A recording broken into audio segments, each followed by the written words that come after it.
Testing, hello, it's Darren. This is an update to my November 2019 video where I showed my third full face pulse-dye laser Vbeam treatment. It's been nearly a year. Unfortunately, it didn't go very well. The effects of the pulse-dye laser still haven't healed. I've got marks on my face. They're not that obvious right now because I'm not too hot nor too cold, nor am I experiencing any of my usual flushing triggers. But let me tell you right now, the marks where I had the treatment are still there. They never fully resolved. Some of them did, but some of the marks are definitely still there. So I've now got extra baseline redness. And last night I had a really bad flush, because I was sitting downstairs in my living room with the heating on. So it's a bit hard to tell. Oh, and also these things here, I've just been for a KTP Cutera XL-V consultation, and while I was there they were able to give me a test patch, which was good. So let me go through some of the older videos of mine, and then I'll show you some footage of me out on my hallway under the light bulb to really show you the marks.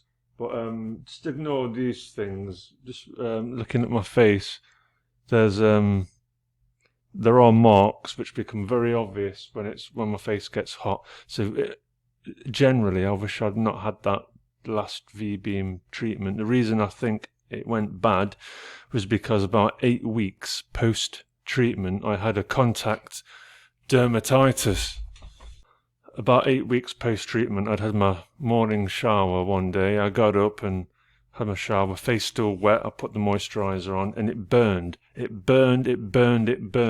for a good hour. It was a full-blown contact dermatitis. It was so severe that it was almost as bad as the Mirvaso rebound redness, which I've described in the past. You can see that in previous videos. It was awful, and this is when I'm recovering from pulse-dye laser, which the blood vessels are trying to coagulate. Anyway, let me switch to a different format. I'm just going to show you the 3 previous pulse-dye laser treatments I had, so just hang on a sec. Okay, let's take a look at the first video. This one was the first one, yes. This was after I'd had God, that was a bad one. Jesus Christ. So I'd used Mirvaso and I was having severe rebound flushing, and that was my first one. That was on the day or the day after. And it's a spot treatment, so what happens is you get something called footprinting with pulse-dye laser. The treatment site can heal, but then you get the blood sort of pushed to the sides, and you get this like what you call a footprinting effect. And if you had all the treatment sites closely grouped together, you get, it's like these little diamond shapes of blood, but it's sort of like concentrates, and you need to go back and obviously have another one. This is the second one. That's the second one. Where's the third? Yeah, okay, here it is. This is the one I had on the 15th of November 2019. Now you'll see that some of the bruising is so heavy, it's almost black in places. Pretty severe. Notice also that you've got the temple there. See where my cursor is? Now when I flush, that area gets very red, very obvious. There's also this area here which gets quite red. This area still gets red. That bit there, that goes red. Alright, now let's look at this video. I recorded this earlier out on the hallway under a fluorescent light bulb and under a compact fluorescent light bulb, 2 slightly different types of light. So here I am under an LED bulb. It's quite... By the way, this is recorded on an iPhone 4S, so the quality is poor, and I can make the video bigger, but you'll just lose the quality, so there's no point really. Bright, so the light is quite, flattering. It can be quite your skin can look better than it really is under this particular bulb. Anyway, so this is where I had my test patches for the KTP laser, the Cutera XLV, the wavelength 532 nm. Anyway, ignoring that aside, look at the rest of my face. So if you've seen the other videos where I had the post-dye laser treatment, that's Vbeam, remember, 595 nm, you'll see that there's redness. It's still there, and it might require me to strike the right angle before you see it, or maybe go under a different light. This one's a compact fluorescent bulb, not quite as white as the other one. Maybe you can see it now, but there is definitely marks. Can you see there, just above my little finger? I'm going to take my finger out of the way. Can you see those marks? Now they might look kind of, there you go, now you can see it. That's where the laser hit, and it's worse. It is worse, okay? That's what you call post-inflammatory erythema. It's the same kind of redness. It gets left behind when you've had acne. If you've ever had acne, I've had it on my forehead, which was a side effect of citalopram medication. I had huge cysts on my forehead, and as a result today I've still got like faint marks.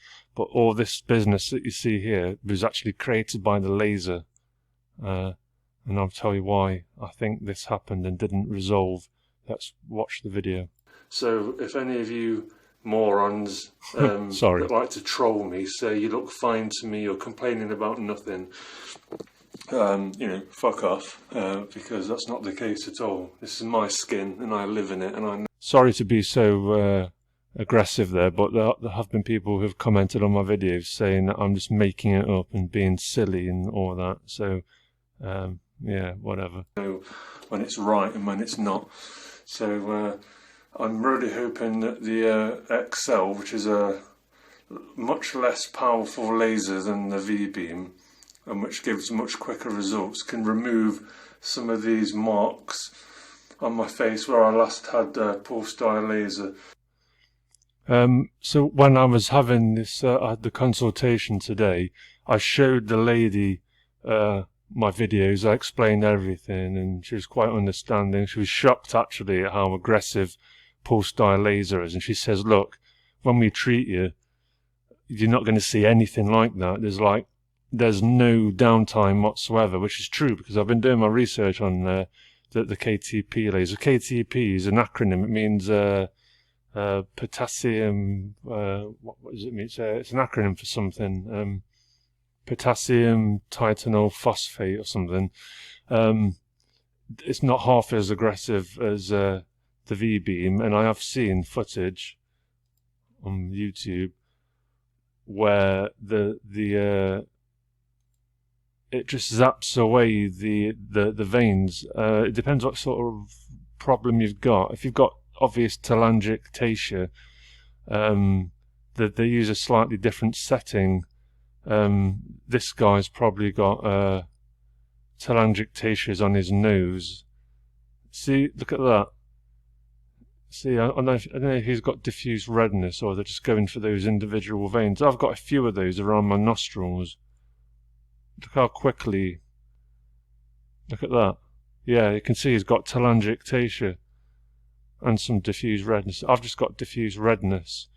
So I'm hoping that I can get similar sort kinds of results.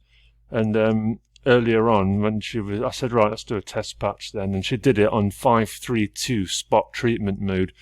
They've also got another wavelength, which is the 1064, I think she said. I can't remember now.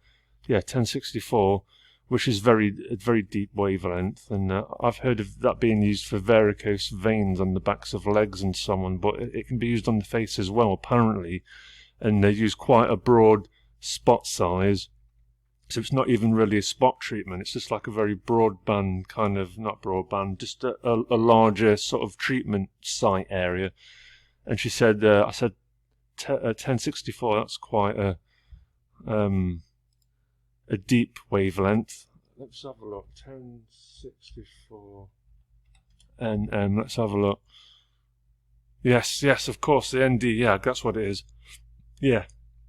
But they'd use it on a low setting, and she said they'd treat the entire face with that for rosacea. So initially I'm going to go in and have 532 all over my face, but as spot treatments, targeting the bits which are obviously red. I flushed when I was in the treatment room, the clinic, and so I said, could you please draw around the areas that you've treated? But she never asked for that. She wouldn't have done that, but she did. She obliged. She drew around those areas, and now I've been in the mirror studying, trying to look at what's changed within those areas. She said that it can take 10 days for the vessels to coagulate, so I certainly won't be doing my weekly exercise session tomorrow for fear of something going wrong if the blood vessels are trying to heal. I don't want to rush of blood to the face because of my exercise, and it, damages the effects of this spot treatment. And if my skin only ever looked like this, that'd be fine. But when I that's my current baseline right now. Sometimes it looks better, sometimes it looks worse. After last night's horrendous flush, it looks pretty much worse, I've got to say.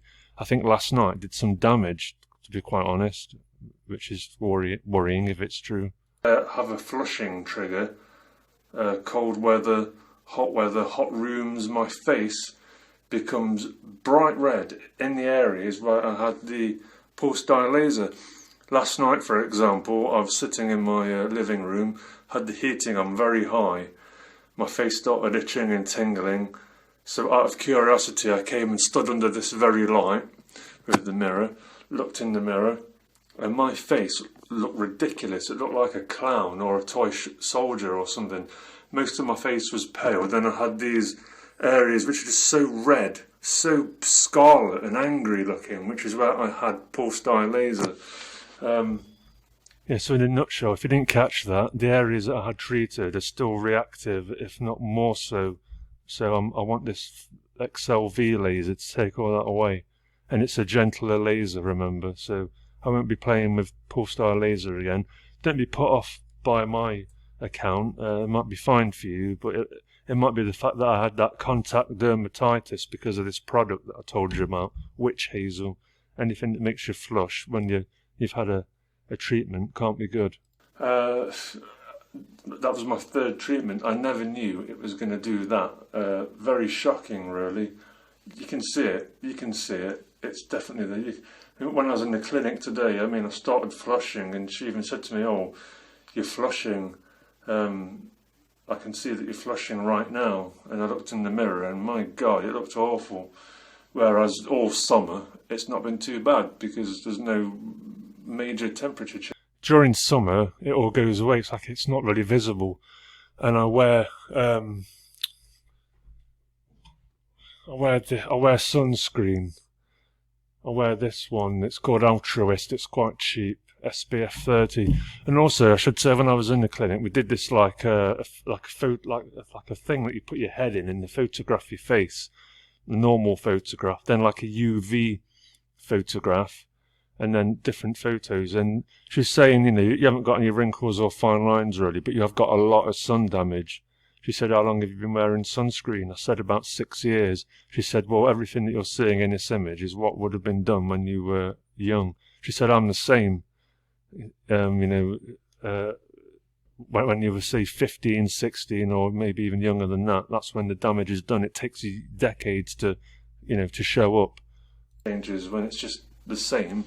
The sun certainly doesn't bother me, but a rapid temperature change. Yeah, so the sun never bothers me. Like I say, in summertime I'm fine because everything's even temperature, And in fact, I think my face looks a bit better when it's warmer out. When it's cold, and then you go into a warm building, it's even worse.